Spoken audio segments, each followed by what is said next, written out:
Many people say that the personal form of God is just a figment of your imagination. The actual God is beyond any personalities. He is merely light. He is formless. He is nirakar. This debate is very lively in Indian philosophy. Is God personal? Is he formless? And it goes on and on and on. So, again, like the Advaitis, they'll say that Sri Krishna is Maya Vishisht Brahma. That, the Brahma got affected by Maya and became Sri Krishna. So, beyond Sri Krishna, there is one light. But if you say beyond Sri Krishna, there is one light, Sri Krishna is saying, Arjun, there is nothing beyond me. What light are you talking about? So, the personality of Sri Krishna is God. God has got both aspects to him, the personal aspect and the formless, both. Now, if you say that he doesn't have a personality and we have a personality, then he is less than us. We can think and he cannot think because he is just light. We have got beauty, we have got creativity, and in the case of God, he is just mere light.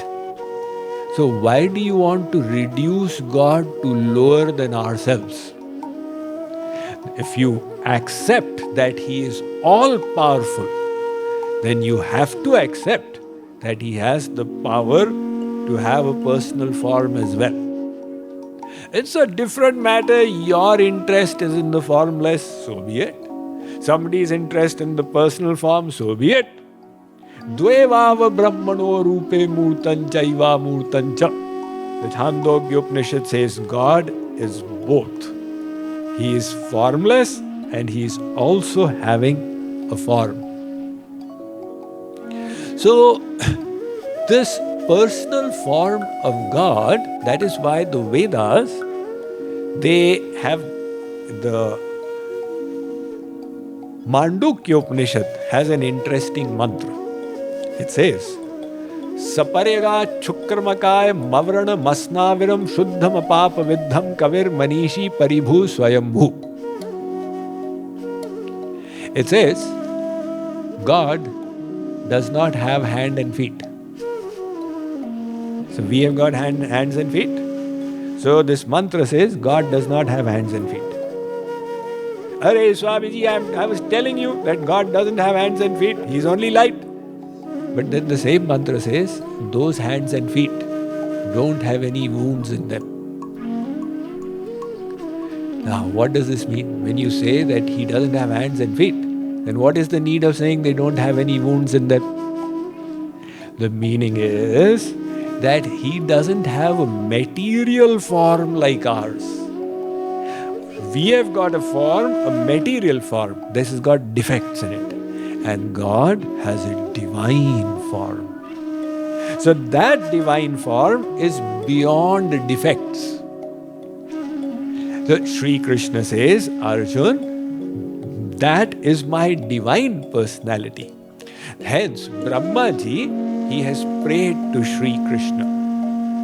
Ishvaraha Paramaha Krishna Satchidananda Vigraha Anadiradir Govinda Sarva Karana Karanam.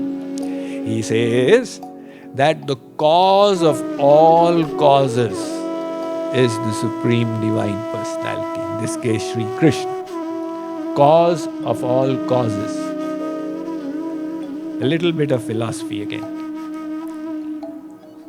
Hegel is considered the father of dialectics. His question and answer form. So Hegel was the father of dialectics. So he could go on and on and on arguing. Like, for example, he would ask you that there are two men walking by the side of a stream. One is dirty and the other is clean. Which of them will bathe in the stream? So you say the one who is dirty. Then Hegel would say, no, the one who is dirty is habituated to being dirty. The one who is clean is habituated to being clean, so he will bathe in the stream. Again he asks, okay, there are two people walking by the side of the stream. One is dirty, one is clean. Who will bathe in the stream? So you say the one who is dirty. The one who is clean. He said, no, but the one who is clean is already clean. He doesn't need to bathe.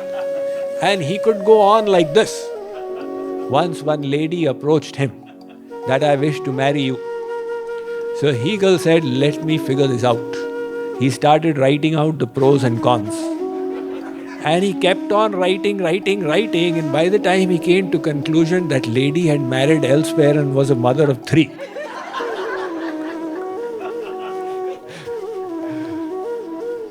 So, Hegel put a conundrum before the world. He said, look, this moment is the effect of the previous moment. The previous moment, the way the world was, all the systems, masses, matters, forces, that caused this moment. So that was the cause and this moment was the effect. And the previous moment was caused by the moment before it. So it was the effect and the cause of it was the moment before. Now, and like this, you have a cause-effect chain that is going on. Now, you extrapolate it backwards. There are two options. Either you keep pulling this chain backwards, ad infinitum. Or else, you come to a point, the beginning, where you have a first cause. That was the reason for the next, the effect. But it had no cause for itself. So Hegel said, now you cannot pull the chain backward ad infinitum because something, creation must have started somewhere. And the second, then you have a causeless first cause. That is also cannot be understood. But Brahmaji says to Sri Krishna, oh Sri Krishna, you are the cause of all causes. You are that causeless first cause. So Sri Krishna is telling Arjuna out here that, look Arjuna, I am the cause of everything that is existing. And I have no cause. So another question that children have asked me, why is Krishna blue? Now, if there's a reason why Krishna is blue, then that reason becomes the first cause. Krishna is blue because he is blue. He is the cause of all causes. It is his choice to be blue. It is just incidental that many people, they perceive blue to be the most attractive color. But it's a different matter. There is no cause for God. He is the cause of all causes. So, matta parataram na anyat. Now, if anybody says that, you people are of feeble intellect, that's why you're worshipping Sri Krishna, and we are big jnanis, we just meditate on the light, then you produce this verse before them. Look, there is no light beyond.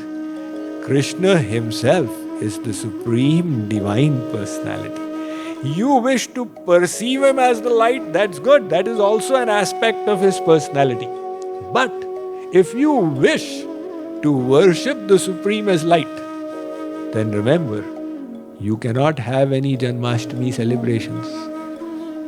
Because the light does not do any leelas. It's pretty boring. I mean, it's got divine bliss. But when you compare it with the kind of bliss you get from the personal form of God, there is no comparison. When Sri Krishna arrived, I should have seen, I was observing the sentiments of everyone. everybody was riveted. And everybody was thrilled. Even though we know that we are creating the sentiment, and yet it provides so much of joy. And suppose in his personal form he actually arrived here, how thrilling it would be. So that is the sweetness of the devotion in the personal form. So if God is all powerful, why should he deny that to himself?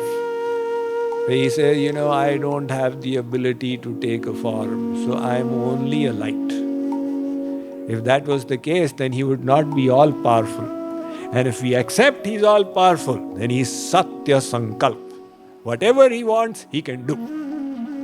Sankalpa devasya pitara samathish. That's the God we know. Sarva Shaktiman, Sarva Drishta, Sarvantaryami, Sarva Loka Maheshwar. So when he's all powerful, then how can you say he doesn't have the power to take on a form? He has got both, and you choose which aspect of him you wish to worship. So the worshippers of the personal form, they say, look, we know he's light. We know he's everywhere. We know he's sitting in the heart. But we want to press his feet, and we want to feed him cakes, and we want to put malas around his neck. That will require the personal form. So for you gain now this reassurance of the knowledge that you are in line with the absolute truth. And Sri Krishna says, I am the absolute truth.